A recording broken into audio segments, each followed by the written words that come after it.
When looking at a WCA style scramble, you will notice that there are 6 different letters that appear during the scramble. Each letter can either have an apostrophe, a 2, or nothing after it. Let's start with R. An R move indicates that the right layer needs to be turned up once. An R move with an apostrophe, otherwise known as R prime, indicates a right layer turned down. If you see an R2, that tells you need to turn the right side twice. Up or down, it doesn't matter. You can remember R as right, so you know you need to turn the right layer. Now, let's move on to L. L moves are just the opposite of R moves. So if you see an L, you know to turn the left side down. L prime, turn the left side up. And L2, turn the left side twice. L stands for left is an easy way to remember the L move. The next move is F for front. By now you may have noticed that all normal non-prime moves are always clockwise if you orient the cube with that layer facing you. So you guessed it, F indicates a front layer turn clockwise. F prime is a front layer turn counterclockwise. And F2 is a double front layer turn.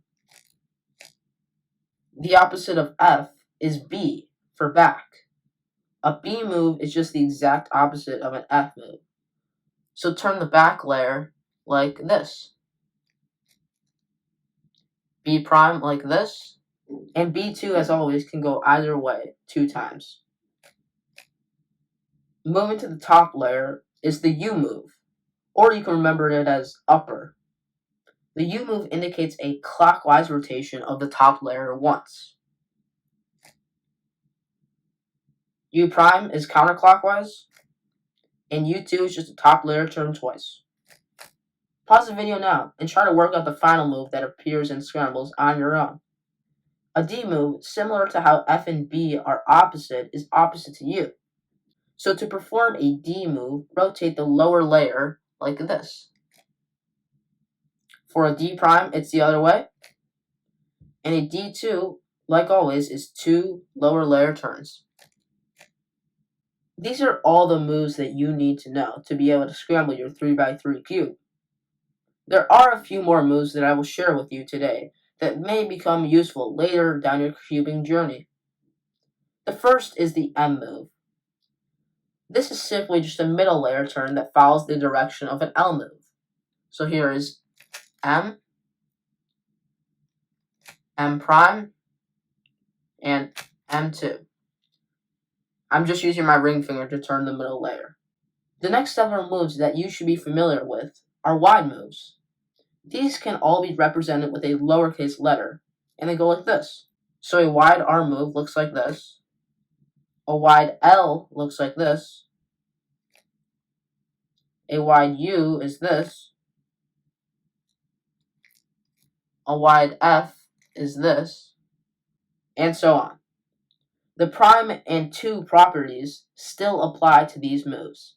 Now that you know the required moves for scrambling a cube, here's how to actually scramble.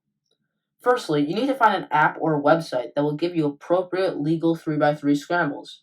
A great website, cube timer, and scrambler is cstimer.net. The app I use on my phone is called CubeTime. Both are great in my experiences, but those aren't the only places to find scrambles, and there's plenty more. Once you obtain a scramble, orient your solved cube so that the white center faces up and the green center faces you. This is very important. Now let's practice with the scramble.